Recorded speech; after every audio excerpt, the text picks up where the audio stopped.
ভারত সরকার রাজ্যের কাছে রিপোর্ট তলব অমিত শাহের। সরকারি ও রেলের সম্পত্তি রক্ষায় ব্যর্থ রাজ্য। হামলার সময় পুলিশের ভূমিকা নিয়ে প্রশ্ন, রাজ্যের কাছে প্রশ্ন স্বরাষ্ট্র মন্ত্রকের। মুর্শিদাবাদ নিয়ে রাজ্যের যে ফেলিয়ার, রাজ্য সরকারের ফেলিয়ার, পুলিশ মন্ত্রীর ফেলিয়ার, সেটা বারবার সামনে এসেছে।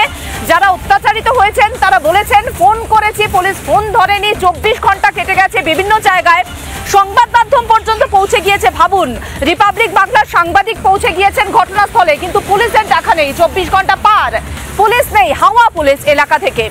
সেই জায়গায় দাঁড়িয়ে যে পুলিশের পুরো ব্যর্থতা, সেই ব্যর্থতার রিপোর্ট চেয়েছে কেন্দ্রীয় স্বরাষ্ট্র মন্ত্রক। অমিত শাহ রিপোর্ট চেয়েছেন রাজ্যের কাছে। ভারত সরকার এই মুহূর্তে উদ্বিগ্ন, তার কারণ আমরা সবাই জানি বাংলাদেশে এই মুহূর্তে যে পরিস্থিতি চলছে, বাংলাদেশে একেবারে সরাসরি জঙ্গি সংগঠনগুলো তারা অ্যাক্টিভ হয়ে গেছে। তারা জেল থেকে তাদেরকে বের করে নিয়ে আসা হয়েছে এবং একেবারে বাংলাদেশ লাগোয়া জেলা মুর্শিদাবাদ এবং যে যে জায়গাগুলোতে হচ্ছে, শামশেরগঞ্জ, সুতি, ধুলিয়ান, এই যে বেলটা, এটা কিন্তু একেবারে মুর্শিদাবাদের লাগোয়া। সুতরাং চাঁপাইনবাবগঞ্জ থেকে যদি কেউ জঙ্গি সংগঠনের নেতা তারা যদি এপারে চলে আসে, এবং এমনটা এই সম্ভাবনা রয়েছে, এটা যদি হয় মুর্শিদাবাদকে কিন্তু ধরে রাখা যাবে না বলে গোয়েন্দারা আশঙ্কা করছেন।